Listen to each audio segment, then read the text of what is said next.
Hello everyone, कैसे हैं आप सब लोग। Welcome back to ICT virtual classroom Dehradun. मैं निखिल राणा। क्लास 8 के आज जो मैथ्स के रिवीजन की क्लास है उसमें वर्ड प्रॉब्लम्स पे थोड़ा हम डिस्कस करेंगे। तो चलिए अपनी क्लास शुरू करते हैं। शुरू करने से पहले हमेशा की तरह थॉट ऑफ द डे लेके चलते हैं। तो आज का थॉट ऑफ द डे है बच्चों, education is not a ladder of an opportunity but it also an investment in our future. जी हाँ, एजुकेशन केवल एक लैडर यानी कि एक सीढ़ी ही नहीं है, एक अपॉर्चुनिटी की आपकी अपॉर्चुनिटी के लिए कि भाई आपको अपॉर्चुनिटी मिलेगी आगे जाके, but it is also an investment, एक इन्वेस्टमेंट भी है आपके आगे आने वाले फ्यूचर के लिए। आपने इसमें अच्छा टाइम दिया, आपने एजुकेशन को अच्छा टाइम दिया, आप इसको सिंसियरली लेंगे, आप इसको बिल्कुल पेशेंस के साथ लेंगे तो आपको आगे अपना फ्यूचर में काफी आपको आपका फ्यूचर ब्राइट दिखेगा। आप देखेंगे अगर अभी से ही आप इन चीजों को नजरअंदाज करेंगे, आपको लगेगा कि यार इट्स जस्ट मतलब स्कूल थिंग कि आपको बस पास होना है और जाना है, तो आगे जाके आपको काफी मुसीबतों का सामना करना पड़ेगा। तो चलिए, ये था हमारा थॉट ऑफ द डे। तो चलिए अब क्वेश्चन जो हम देखते हैं यहाँ पे, तो वर्ड प्रॉब्लम्स के क्वेश्चंस हैं। ये भी काफी दिक्कत दे देते हैं बच्चों को, बट होते बहुत इजी हैं, बहुत इजी है। पहला क्वेश्चन यहाँ से स्टार्ट करते हैं। What should be added to twice the rational number -7/3 to get 3/7। ठीक है, तो ये क्वेश्चन है हमारे पास और बड़ा अच्छा क्वेश्चन है ये। ठीक है, तो इसमें क्या है, What should be added to twice the rational number -7/3 to get 3/7। इस क्वेश्चन को आप इस तरह से समझो कि मैं 20 में क्या ऐड करूं कि मेरे को 50 मिल जाए, है ना। जब आपको क्वेश्चन समझ में नहीं आते तो, या कम से कम क्वेश्चन समझ में नहीं आ रहा, तो उसकी लैंग्वेज तो समझ में आ रही होगी, है ना, उसकी लैंग्वेज तो समझ में आ रही होगी। ठीक है, तो फिलहाल ट्वाइस बोला गया तो ट्वाइस भी हम करेंगे, है ना। तो 20 में यानी कि 20 के ट्वाइस में, ठीक है, what should be added to the rational number -7/3। साफ दिखाई दे रहा है कि -7/3 टू गेट 3/7। -7/3 छोटा और 3/7 एक बड़ा नंबर है क्योंकि वो माइनस में है ना।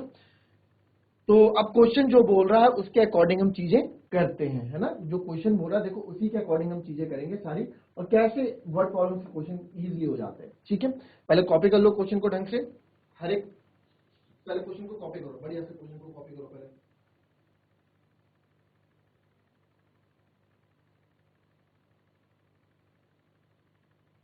चलो, अब आ गया व्हाट शुड बी एडेड, है ना। तो हमने मान लिया लेट नंबर बी एडेड, जो हमने नंबर ऐड करना है वो है इज एक्स ऐड करना है। ठीक है, एक्स हमने ऐड करना है क्योंकि वही हमसे पूछा है। हमने लेट द एडेड नंबर भी एक्स, हमने एक्स मान लिया कि यार एक्स एक नंबर है जिसपे हमें ऐड करना है। ठीक है, एक्स वो नंबर है जो हमें इसमें ऐड करना है। किस में ऐड करना है, twice the rational number. Question को ध्यान से पढ़ा करो, बल्कि जल्दबाजी में मत रहा करो। चाहे आपको क्वेश्चन आता भी है ना, काफी बच्चे ओवर कॉन्फिडेंट रहते हैं, नहीं तो आधा हो जाएगा। अरे कभी कभार चेंजेस दे देते हैं क्वेश्चन में छोटे छोटे, वो चेंजेस इसलिए होते हैं ओवर कॉन्फिडेंट बच्चों के लिए होते हैं, वो जो अपने को ओवर कॉन्फिडेंट रखते हैं। ये तो हो जाएगा, क्वेश्चन थोड़ा ध्यान से पढ़ो। ठीक है, ट्वाइस द रैशनल नंबर किसका, तो ट्वाइस द रैशनल नंबर हम लिखेंगे ट्वाइस ऑफ किसका, -7/3। -7/3 का ट्वाइस मतलब क्या हो जाएगा, ट्वाइस मतलब दो गुना, तो -7/3 का दो गुना मतलब मल्टीप्लाई बाय 2 कर देंगे तो -14/3 आ जाएगा। ठीक है, माइनस का 14/3 आ गया। तो माइनस के 14/3 में क्या ऐड करें, ठीक है, तो माइनस के 14/3 में हम क्या ऐड करें, हम x ऐड करेंगे। ठीक है, इसे को इसको लिखते हैं ऐसे तमीज से, नाउ अकॉर्डिंग टू क्वेश्चन। ठीक है, -14/3 में जो ट्वाइस है उसमें क्या ऐड करें सर, उसमें x ऐड करें कि हमें क्या मिल जाए, किसके बराबर हो जाए वो, 3/7। हमें इसको ऐड करने पे क्या मिला, 3/7। इक्वल्स टू मतलब वही होता है ना जो हमको मिलता है, इक्वल्स टू 3/7। बस अब क्वेश्चन आपके लिए बहुत सिंपल हो गया। हमें तो x की वैल्यू चाहिए, x को इधर अकेला रखेंगे, इधर 3/7 तो है ही, -14/3 उधर जाके प्लस का 14/3 हो जाएगा। अगेन कोई भी रैशनल नंबर हम तब तक ऐड नहीं कर सकते जब तक उनका डिनोमिनेटर सेम नहीं हो जाता। तो 7 और 3 का एलसीएम हो, चलो यही कर लेते हैं 21, है ना। 7 और 3 का एलसीएम क्या हो जाएगा, 21 हो जाएगा। तो 21 हमने यहां लिख लिया। ठीक है, तो 7 3 जा 21, तो 3 3 जा 9। भाई जब डिनोमिनेटर चेंज हुआ है तो न्यूमरेटर भी उतने टाइम्स चेंज होगा। वैसे ही 3 7 जा 21, तो 14 7 जा 98। भाई जितने टाइम्स आपका डिनोमिनेटर चेंज हुआ है उतने ही टाइम्स आपका न्यूमरेटर भी चेंज होता है। तो ये आपने सीखा हुआ है। तो 98 प्लस 98 प्लस 9 107/21। तो ये आपका आंसर आ गया। तो हमें 107/21 इसमें ऐड करना होगा कि हमें 3/7 मिल जाए। तो ये क्वेश्चन है, ठीक है। अगर आप तरीके से करोगे चीजों को तो कुछ भी गलत नहीं होगा बच्चों, ठीक है। कॉपी कर लो इसको।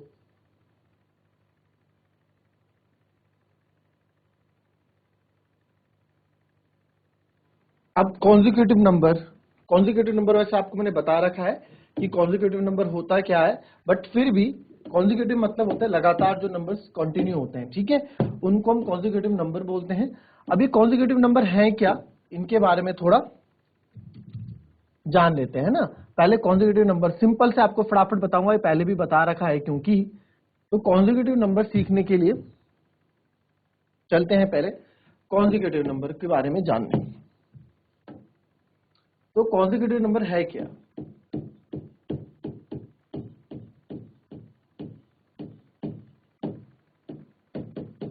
कॉन्जिक्यूटिव नंबर पे कभी भी क्वेश्चन आता है तो कॉन्जिक्यूटिव नंबर होते हैं जो लगातार कंटिन्यू जो नंबर होते हैं, ठीक है। जैसे कि अगर नेचुरल नंबर की बात करें, जैसे कॉन्जिक्यूटिव इवन भी आएगा, ऑड भी आएगा, ठीक है। कॉन्जिक्यूटिव नेचुरल नंबर की बात करते हैं, चलो पहले।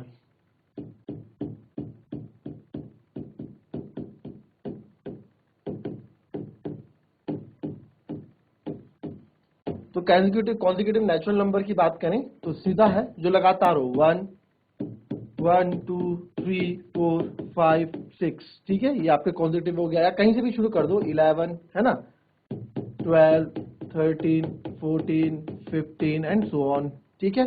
कहीं से भी आप शुरू कर सकते हो, जैसे 76 77 78 79, बस कंटिन्यू होने चाहिए, बीच में उनका गैप टूटना नहीं चाहिए, ठीक है, बिल्कुल गैप। तो नेचुरल नंबर के बीच में आप देख रहे हो एक एक नंबर का गैप होता है ना। अगर मैं लिख दूं यहाँ पे 12 13 फिर 15 फिर 17 फिर 18, तो आप देखो यहाँ पे एक का गैप है, फिर यहाँ दो का गैप है, फिर दो का गैप है, फिर एक का गैप है, इरेगुलरिटीज यहाँ पे दिख रही है ना।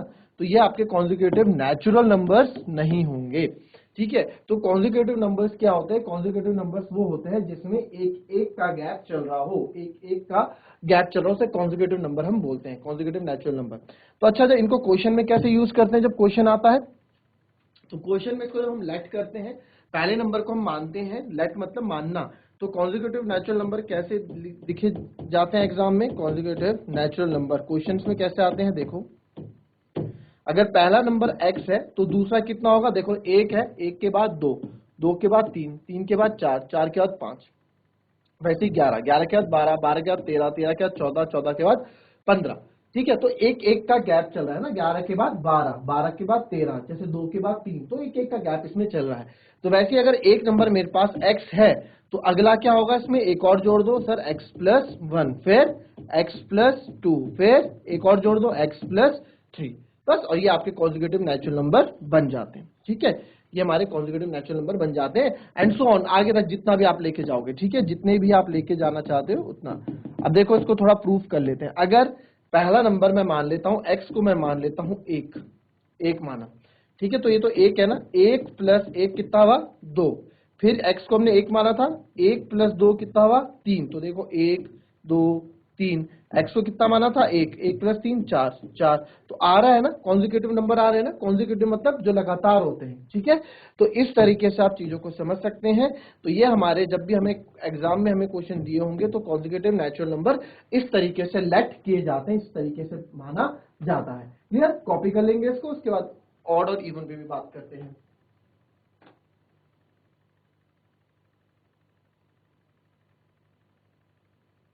तो अब दूसरा देखो, अब इवन नंबर, यहां पे इवन नंबर सबको पता है, इवन नंबर क्या होते हैं? सम संख्याएं। इवन नंबर सम संख्या सबको पता है ना।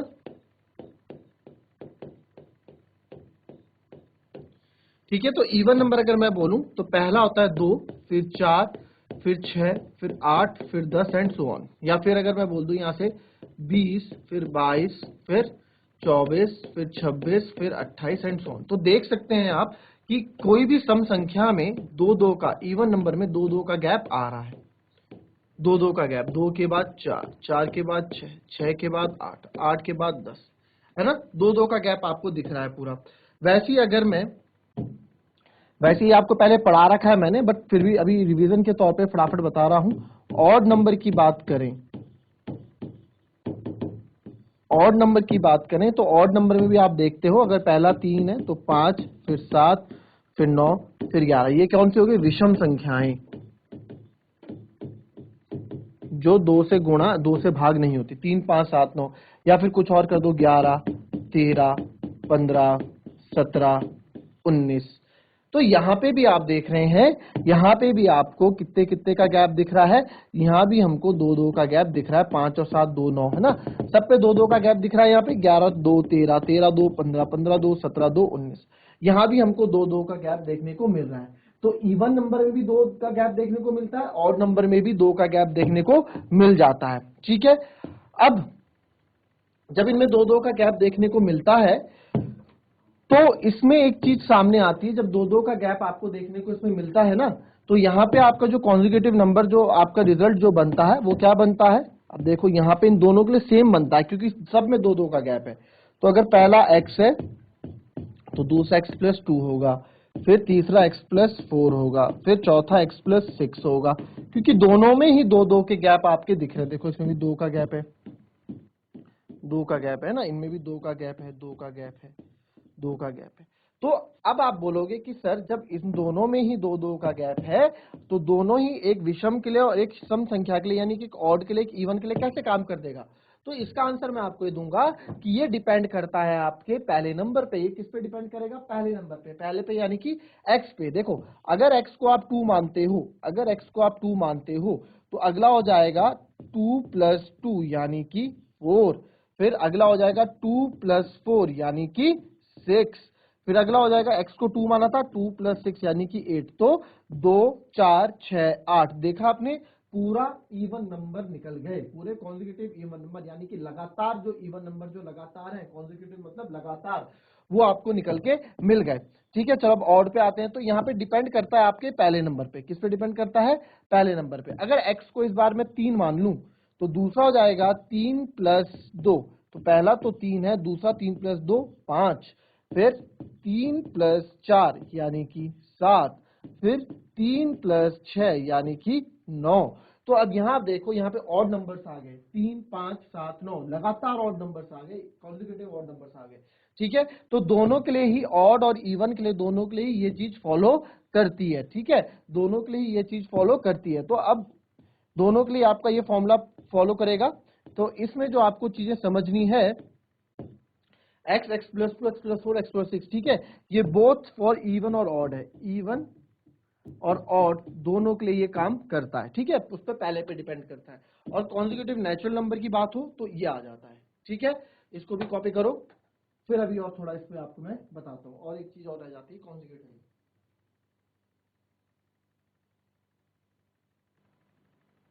क्लियर? अब आ जाते हैं मल्टीपल्स। मल्टीपल्स मतलब वो उसके जो उसकी टेबल, जैसे मैंने बोल दिया मल्टीपल्स ऑफ 2। ठीक है, मल्टीपल्स ऑफ 2 छोड़ो, 3 बोल दिया तो मल्टीपल ऑफ 3 1 जा 3, 3 2 जा 6, 3 3 जा 9, 3 4 जा 12, 3 5 जा 15, 3 6 जा 18। तो आप देख रहे हो सब में जिसकी भी टेबल चल रही उसी नंबर का गैप होगा। है, बिल्कुल है ना। अगर मैंने बोल दिया यहाँ पे मल्टीपल ऑफ 7, चलो मल्टीपल ऑफ 4 बोल दो पहले। तो 4 1 जा 4, 4 2 जा 8, 4 3 जा 12, 4 4 जा 16, 4 5 जा 20।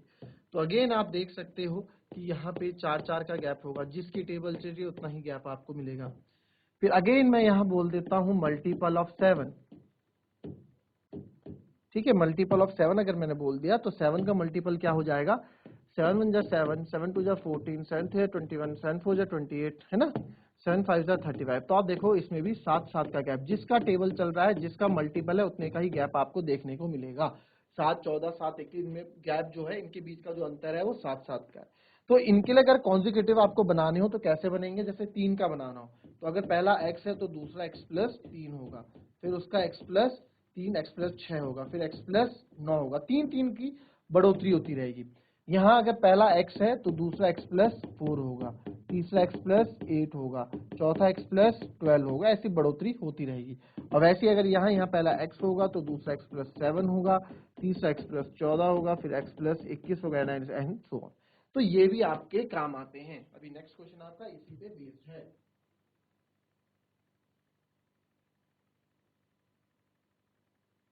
चलिए अब इस पे बेस्ड एक क्वेश्चन देख लेते हैं फटाफट। बोला the sum of 3 consecutive multiple of 11 is 363, find these multiples. भाई तीन कोई, जैसे फॉर एग्जांपल तीन कोई मल्टीपल्स है, उनका सम 363 है। जैसे अगर मैं बोल दूं कि 7 के या 4 के तीन तीन जो मल्टीपल है 4 के, उनका सम, ठीक है, तीन कोई मल्टीपल है 4 के, उनका सम 36 है। तो वो तीन मल्टीपल कौन कौन से बताओ। तो मेरे को पहले यहाँ तो जम देख के बता देंगे, 8 और 12 20, 20 और 16 36 है ना। तो ये वो तीन मल्टीपल हो गए, ठीक है इनका। वही क्वेश्चन वहां पूछ रहा है कि 11 के तीन मल्टीपल ऐसे बताओ जिनका सम, जिनका योग 363 के बराबर होगा। अब 11 की टेबल लिखने तो बैठेंगे नहीं हम यहाँ पे, है ना। तो क्या करेंगे, हमें पता है कि हम कॉन्जिक्यूटिव मल्टीपल्स को कैसे लिखते हैं। 11 की टेबल है तो 11 का गैप होगा, है ना। 11 की टेबल है तो 11 का गैप होगा। तो आप क्या लिखोगे, let the consecutive multiples of 11 are. ये मल्टीपल्स होते क्या है, ये मल्टीपल्स होते क्या है, मल्टीपल्स ये होते हैं बच्चों जो हमने ऐड किए 12 8 20, मतलब मल्टीपल मतलब जो उसकी टेबल में आ रहे हैं। 4 की टेबल में 12 आ रहा है तो 12 क्या है, मल्टीपल है। 7 की टेबल में 14 आ रहा है, 7 की टेबल में 14 आता है, तो 14 क्या है, मल्टीपल है 7 का, ठीक है। अब ठीक है, तो the consecutive multiple, let the three consecutive लिखना था यार, 3 कॉन्जिक्यूटिव मल्टीपल 11 आर। पहला मान लिया x, दूसरा मान लिया x प्लस 11, क्योंकि 11 का मल्टीपल है तो 11 का गैप चलेगा, है ना, 11 का डिफरेंस चलेगा, 11 का अंतर चलेगा। इन सब का जो सम है, सम मतलब इन सब का जो योग है वो 363 के बराबर है। अच्छा जी, है ना। ATQ अकॉर्डिंग टू क्वेश्चन, इन तीनों का सम, पहला तीनों को जोड़ दो, ये तीनों को हमने आपस में जोड़ दिया और ये मिलके आ रहे हैं 363। मैं नहीं कह रहा हूं ऐसा, क्वेश्चन कह रहा है। तो x plus x plus x 3x एक साथ कर दिया, और 22 प्लस 11 33 एक साथ कर दिया, इक्वल्स टू 363, ठीक है। 3x इक्वल्स टू 363, ये 33 उधर जाएगा बच्चों तो माइनस का 33 हो जाएगा। तो 3x बराबर 3 में से 3 गया 0, 6 में से 3 गया 3, 330। तो x बराबर आ जाएगा आपका 330, ये 3 मल्टीप्लाई में है, इधर आके डिवाइड में हो जाएगा, और x की वैल्यू आ जाएगी 110। आपका आंसर यहाँ पे नहीं, अभी यहीं पे आपका काम खत्म नहीं हुआ, आपको तीन मल्टीपल्स बताने कौन से हैं, फाइंड दीज मल्टीपल्स। तो x की वैल्यू 110 आ गई, तो देयरफॉर द मल्टीपल्स आर, हमारे मल्टीपल्स कौन कौन से होंगे, द मल्टीपल्स आर, क्या था हमारा, पहला था x, दूसरा था x प्लस 11 और तीसरा था x प्लस 22।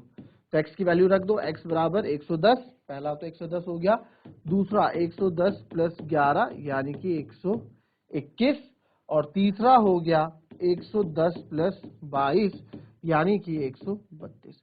तो ये तीन मल्टीपल हो गए हमारे 11 के, जिनका योग 363 के बराबर आ रहा है। इनको आप मल्टी प्लस करोगे तो 363 के बराबर ही आपको देखने को मिलेगा। आप चेक कर लो, 110 121 132, 2 1 3, 3 2 5 1 6, और ये देखो 363 के बराबर ही आएगा।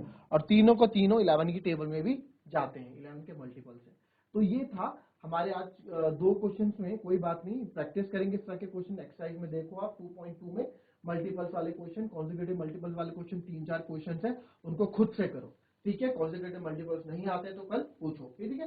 कल हम अपने और क्वेश्चन इसमें आगे लेके जाएंगे। तो चलिए मिलते हैं आपसे कल की नेक्स्ट क्लास में, तब तक के लिए be happy, be healthy and be safe. Thank you and have a nice